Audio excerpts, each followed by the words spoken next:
Hello. Hey, what's happening? It's good. First question for you, Tyler. The film John Wick Chapter 2. When did you decide to come up with the thought to ask Jerry for the song A Job to Do? Actually, Jerry and I live very close to each other, and once we met, we started just jamming, just to play guitar together, just as friends hanging out, and we started working on a song, and Job to Do started to form. And I was working on John Wick 2 at the time, the score, and I felt that the vibe was fitting the film. And then once we really had like the music and melody, we talked about it, and we used John Wick just as kind of like a guide for what the vibe or the message was. It wasn't commissioned, and then I played it for the music supervisor and the director, and they loved the song, and there you go. What was it for you? Because it was your first solo since 2002. Was it something that you planned on to do? Or? Well, like Tyler said, it was just kind of an organic thing. We just go over to each other's houses, hang out, play some guitar. He's always showing me stuff that he's doing. I'm showing him stuff I'm working on, and as I remember, the basic arrangement for that song, I think it came together pretty quick. Like I started playing something, and then Tyler started playing something, and we just started directing each other back and forth. And I think the basic structure came together pretty quick. And then I took it home to kind of marinate on it for a minute and kind of figure out what the lyric kind of the vibe should be or whatever. And then we just kind of went from there. It was just kind of a spontaneous thing. One thing that was very cool though, because it did happen pretty quick. I mean, basically it was like 30 minutes. Yeah. And then, we're in my studio just sitting side by side, playing, and I always have microphones set up. So Jerry's like, hey, can you throw up a track for me? I just want to sing something. He sang. That's right. I forgot about that. A melody and said, just give me one more. And so he sang a harmony pass. And I was I've heard Alice in Chains forever and Jerry's music, but I haven't witnessed how he puts it together. And he just literally improvised the whole melody for the entire song. And the harmonies were changing, so it wasn't exactly like he sang a third or whatever above the tonic or the root note. He was kind of, weaving in and out. It was really cool how it was interleaved. I'm like, that is really interesting and awesome. And that's really the melody that is the song, which is pretty amazing. I love that song. Yeah, me too. And like Tyler said, it wasn't really commissioned for the movie at that point. We were just kind of having fun, and I knew he was working on that. So I loved the first movie. I'm a big fan of Keanu's work and Tyler's as well. So just kind of used the character as kind of like a lyric guide and kind of like a first person guide, and that's kind of what I based the lyrical story on, And then it ended up getting in the movie, which was sort of Field of Dreams. If you build it, yeah, it will come. So did you actually see the movie when you wrote the lyrics, or was it? Well, I'd already seen the first movie and I loved it, and I knew he was working on the second one.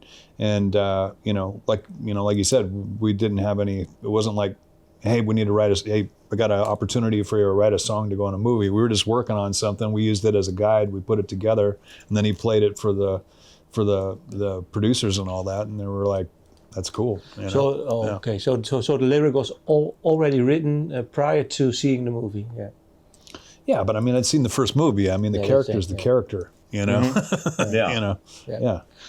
Can you say in hindsight that this is the starting point for your solo album? This song? It was probably the starting point for Tyler and I starting to make music together. We've worked on a few things. We did like a song called Setting Sun, which was really fun for like a DC Comics thing together.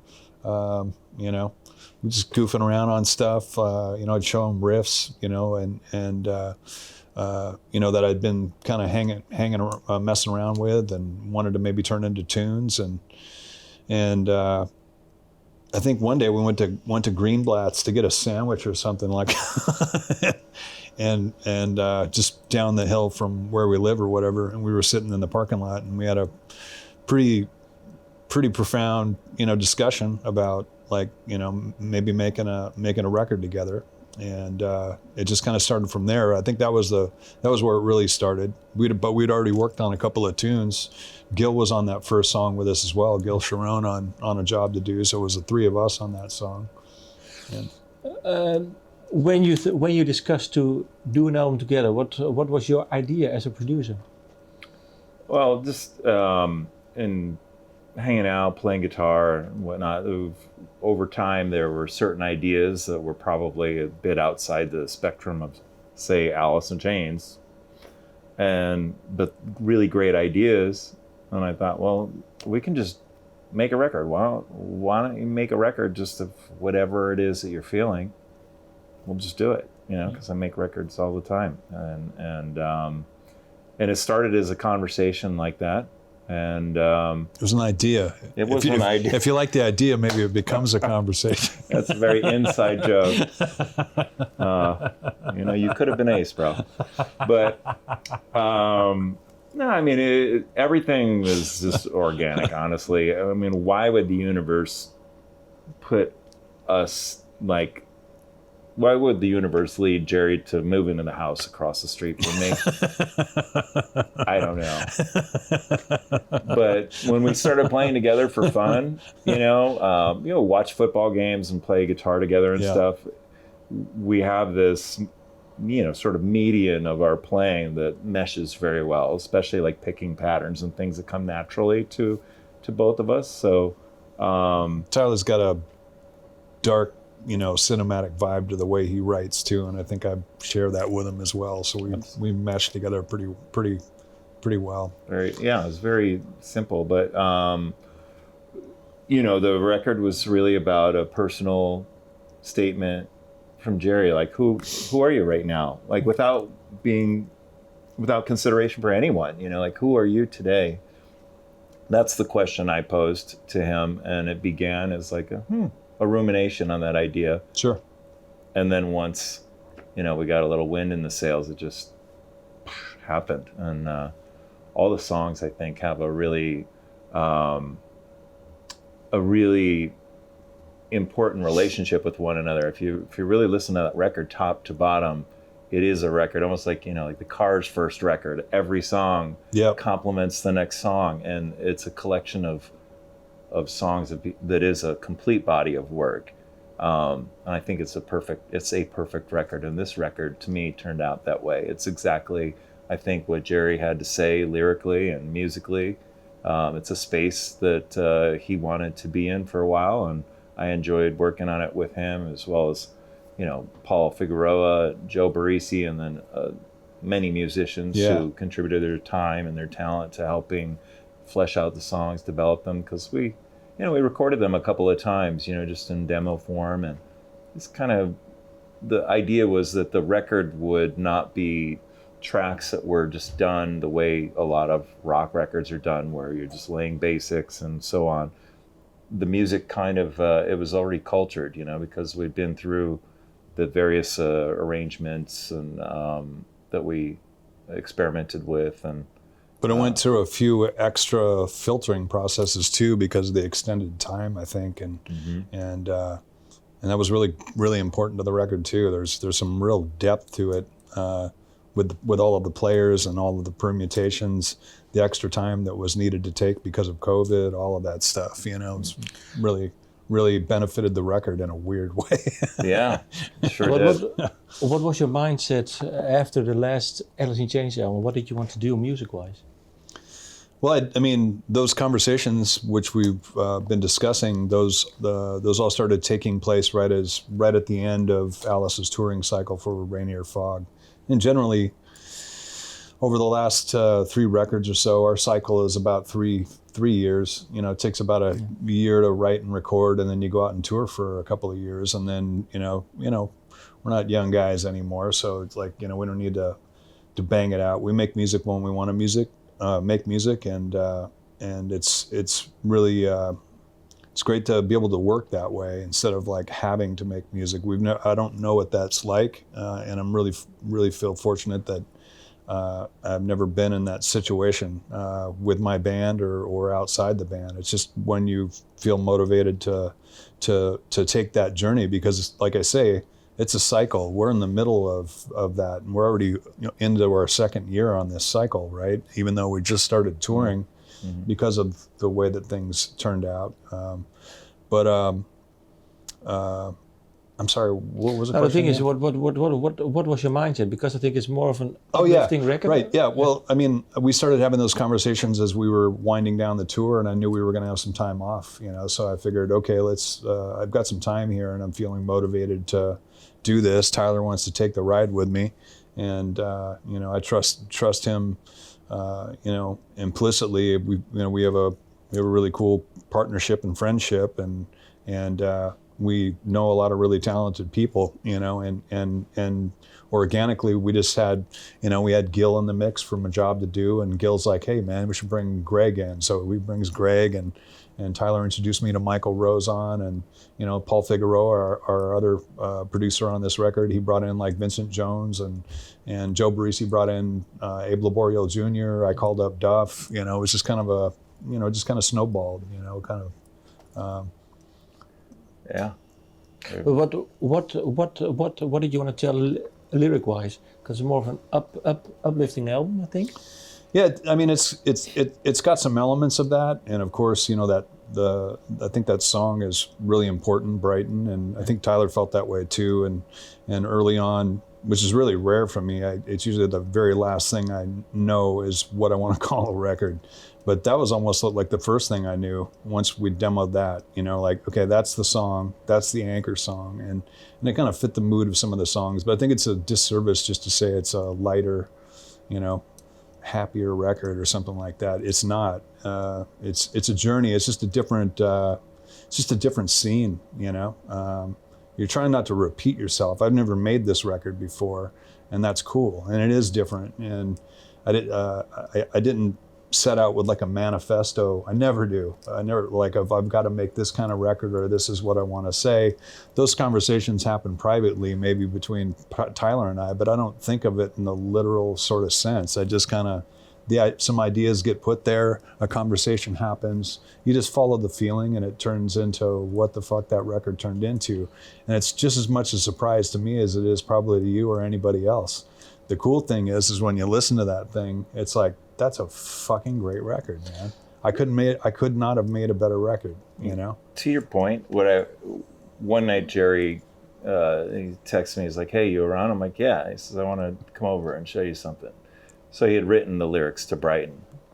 I've written it down too here, yeah. Right, they had not been recorded or anything. I just read the lyrics, and to me, I was moved by that quite a bit. Yeah. And what that signified to me was like we all, when you've been around for a minute, you've gone through a lot in life, and it's not all pretty, it's not all good times, but there is a point in your life where if you recognize that you feel fortunate to be alive, that you are happy about your future prospects, it's like, what are you going to do with all this stuff? You can either let it take you down and live the rest of your life as a shell of yourself, or you can somehow metabolize that and use it for the better good of yourself and those that you impact around you. And I think that's what I felt from that song.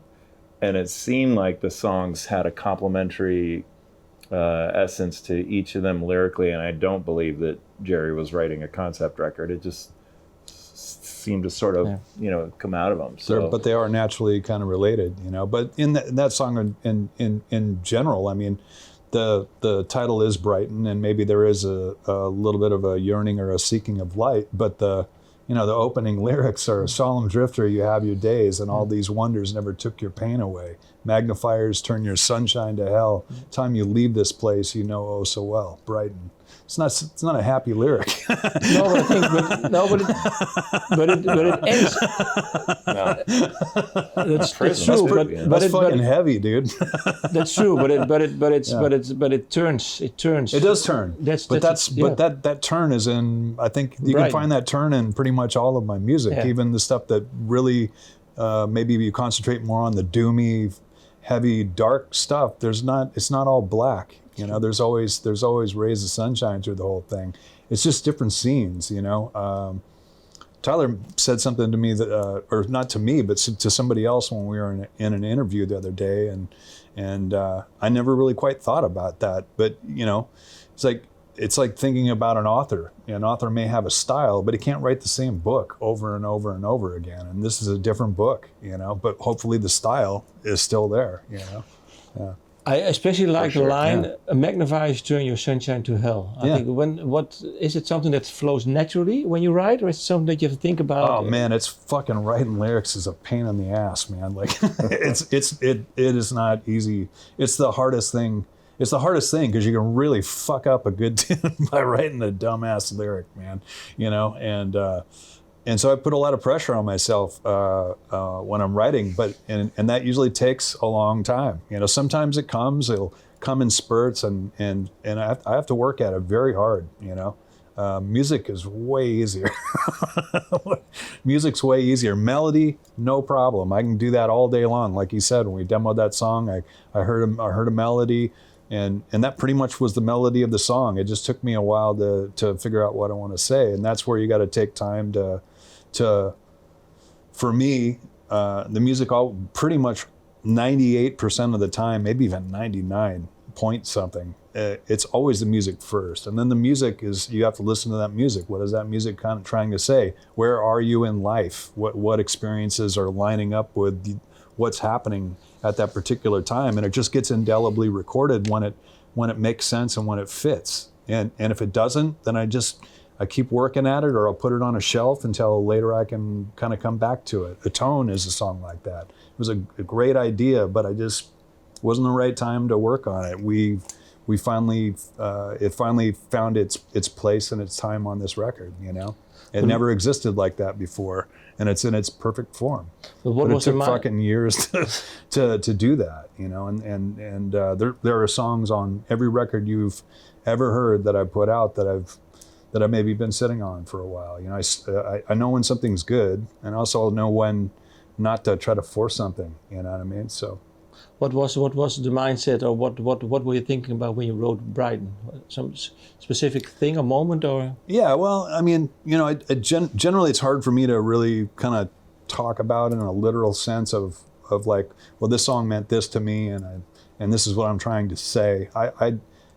It's printed out there, so that's what the lyrics are, and I think if you read that, you can probably get a pretty good sense of it. But it's more interesting to me. To get somebody else's take on what that is. You're probably not too far off the mark of what you think those lyrics mean, but there is a little bit of myself that I choose not to explain so much, and I think it's kind of cooler that way. You know, it's more personal. You know, and I also like to keep the music personal to me too. You know, and not kind of, you know, put a frog on the wall and pin it up and cut it open and like, okay, this is the gallbladder, this is the blah blah blah, and then, you know what I mean? But so a little too clinical for me. That's true. That's true. But sometimes people want to know: is there one conversation that you had that actually inspired a song directly? Sure. Is there one? I mean that, you know. I guess what I can say is you know. Lyrically, maybe that has something to do with where I was when I'm working, making the record. You know, is the act of doing the work itself. You know, I think there's a little of that in there. You know? Yeah, I think part of it too is like that's all I do. I'm just constantly in the studio. Oh yeah, working all the time. And once it started to gestate, even the idea, you know.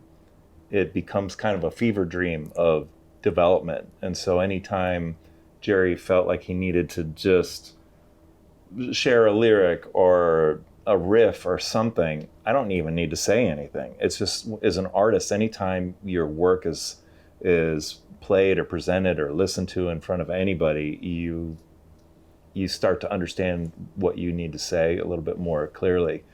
And I think that's why this record developed in the way that it did. And my point that I was trying to make before is he didn't write the songs and the lyrics, and then we went in the studio and then, okay, let's do drums and bass. And that's how a lot of records are made these days. You know, it's just like layers like this.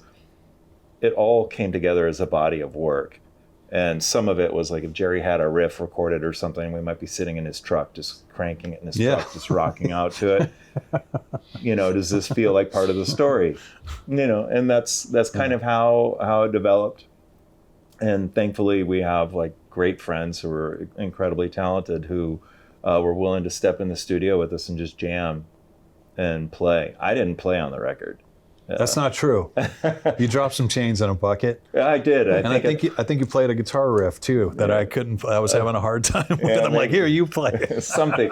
But anyway, the point was, I'm more like I'm just more like the life coach in a way when it comes to it's like what to do. Come on, give me a little more of that. That's a good way to put it. But it's all very holistic. It's there's no pretense about any of it. It's really about the joy of creating music, the catharsis of expressing something that's really personal to you at a given moment in time, and somehow capturing that really clearly. And everybody who contributed on this record, the way it was made, their performances were appropriate for the songs.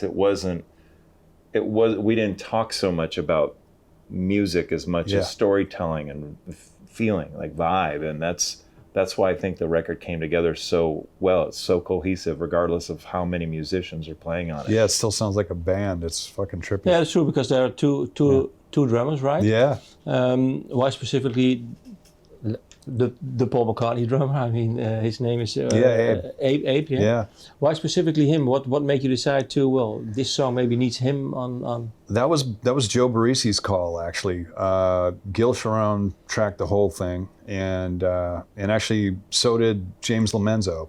Tracked the basic bass for and we'd actually done a couple of shows with James on bass. So Gil tracked all of the drums, and Joe kind of came into the process late because we were already working, but I was thinking about who I'd like to have mix this, and Joe, of course, mixed Rainier Fog, so we'd had that relationship of doing a record before, and I loved how musical he was, and everything wasn't slammed, and the form just didn't look like one big fat color. There was like peaks and valleys. His philosophy is like, if you want it louder, then turn it up, because I'm not going to mix it that way. You know what I mean? I'm going to mix it musically. It's music, for God's sakes.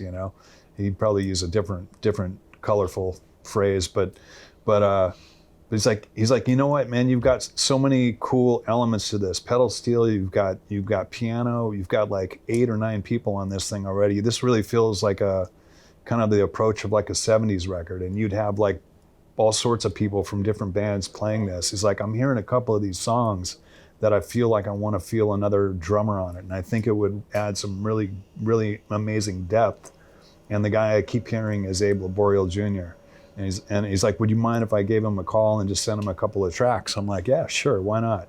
So we sent him out to Abe. And Abe was locked down during COVID in New York. So that was trippy. I've never done it. I've never recorded where I actually couldn't be in a room with somebody or have a conversation with somebody. Never met him before. But he's like, yeah, dude, send me some shit. And we sent him a couple tunes. He recorded himself, sent them back, and it felt fucking great, And, Gil was really supportive about the whole idea as well, which was important, because he'd been the guy, all along. And for him to be comfortable with that, I think says a lot about Gil, And but having the two drummers with the different feels and still have it feel like a cohesive work. Again, that was just another one of those kind of trippy things that we didn't plan on happening, but it made the fucking record better, man. Well, actually, during the mix, Joe was mixing Black Hearts, and he had a couple suggestions, changing out an acoustic track or something, and oh yeah, he was hearing my chair squeak. Yeah, and so he's like, it sucks anyway, man. Why record that? So then he was just like, I think this would be cool with a female vocal color in it. That's right. We're driving back home, because again, we live across the street from each other. You're right. Shit. And I'm like, if you want to try it out, Lola Colette, who is my daughter, was in town at the time, so. I asked her if she'd be down to just sing, just so we could feel what it's like. So we set up 2 mics, and she and Jerry cut the vocals right there. Right in the room, yeah. Yeah, and it ended up working out because they blended really well together, which was really an awesome session just for me to record. I forgot about that. It That was Especially his for you as a suggestion. dad, of course. Yeah.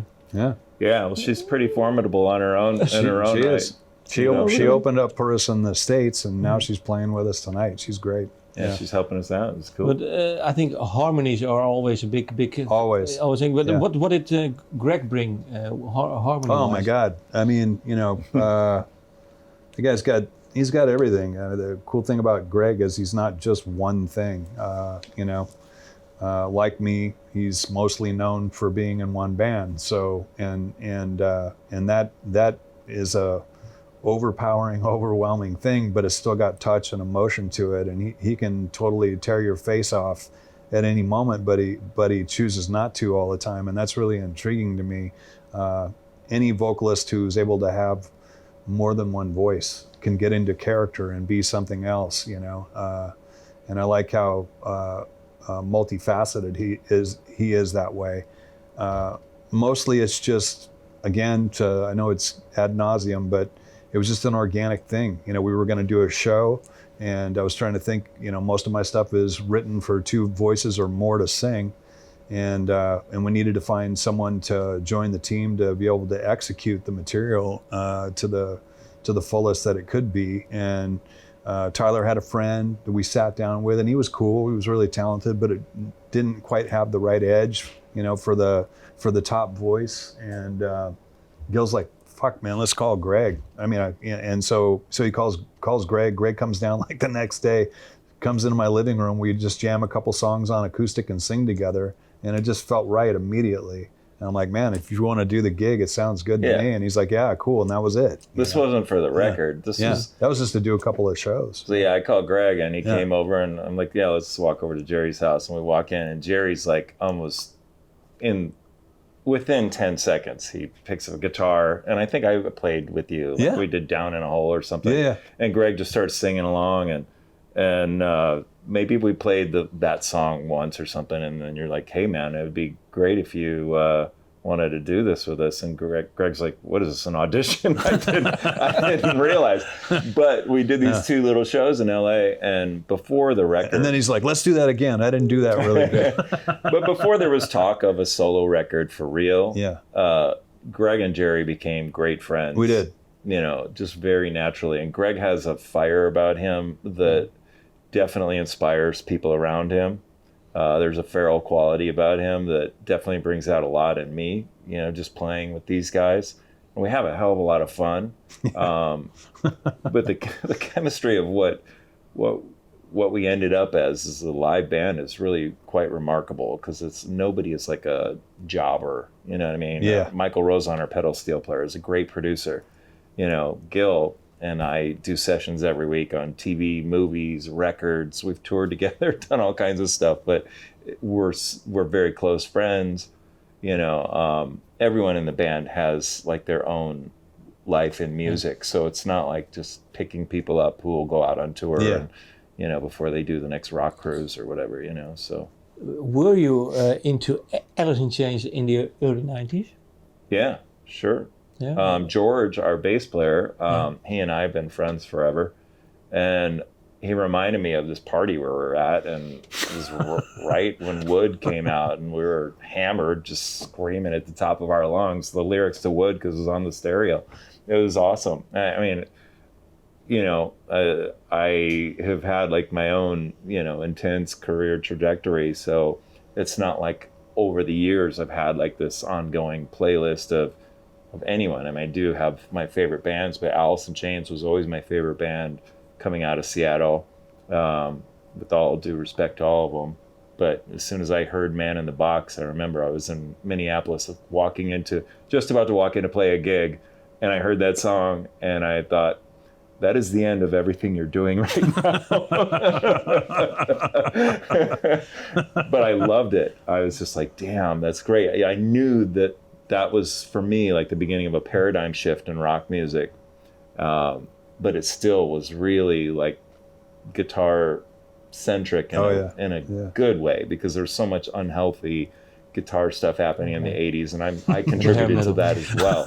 So, but no, it's really remarkable going back, and like we're, going to play Bleed the Freak tonight, and I remember listening to that song a million times, because back then we used to listen to records or CDs, and you put it on and let it play, So it was really cool to go back and really hear that music. And as we've been doing these shows together, Jerry's like, hey, why don't we take a look at this song, let's sound check it today. I'm like, I haven't heard that one since 92. So we'll listen to it and go up and sound check it and fumble through it until we feel, somewhat confident enough to. Which doesn't take long because everybody's so dialed by now and really fucking excellent musicians. Yeah. What is it for you if you think back about those days, those early albums with Alice in Chains? What are your thoughts on it now? 20 years? I mean, 30 years already? I'm still on the journey, you know what I mean? That's where it started, and it's still in motion, you know what I mean? So I try not to spend a whole lot of time looking back. I just kind of try to spend time concentrating on where I am at the moment. Now, of course, I'm always connected to that, and there's more stuff to do. I'm going to go on tour with Alice and from August to October, right after we finish this. 4 days after we get done with this, I'm in rehearsals for Alice. So, I guess the thing that means the most is I took that trip with my brothers and we all banded together and we found each other somehow and we were supposed to find each other, and we have a sound that is unlike anybody else, and that's the whole point of trying to create some sort of a sound that's uniquely yours. And I was able to find that with my family there, with Lane and Mike and Sean and throughout the years of changes and things that life throws at you, we've continued on and continue to navigate all of those changes and continue to grow and up to the last record. And I think that record's kick ass. You know what I mean? I think we're still creating at a top level. Inez and William coming into the band. It's all good. I guess the main thing probably is that it still means something to people. We play some of those songs on our set as well, and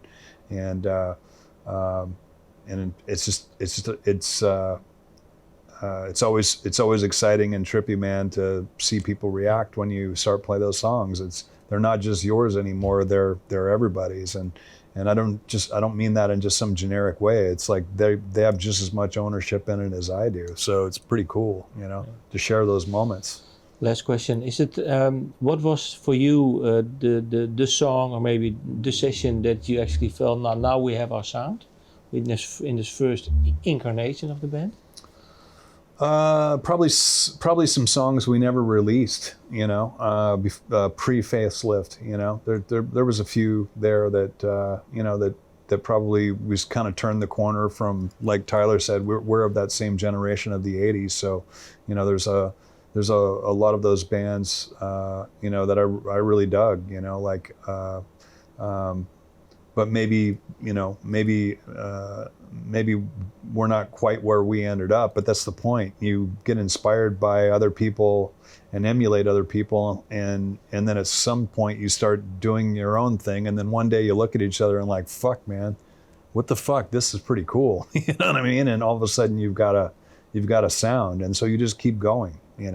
Once you find it and you're all together on that, when it happens. You know what I mean? I don't know if I could tell you the tune, but it was definitely pre-facelift. When we started to really come into focus as a band. We formed in December of '87, and Facelift came out in '90. So for a band to develop within like 2 years, basically from nothing to that record, was, there was light years of movement, and we rehearsed all the time, Lane and I lived in our rehearsal room. We lived in a place called the Music Bank underneath the Ballard Bridge, and he and I would do an 8-hour shift of running the keys, letting bands into their room, and then closing them up when they brought gear back from gigs and shit like that. But it was open 24 hours a day, 7 days a week with like 40 fucking rehearsal rooms, man. So it was like constantly something going on, you know, a party, bands coming in. There was always somebody rehearsing, and it was just that environment, you know. It was like that was our day, and then night we'd be going to the clubs to either see our favorite bands or, you know, go see Green River or Mudhoney or Soundgarden or whatever, or Mother Love Bone, you know. And we'd all be at each other's little club gigs. We just come, you know, we're doing all these gigs.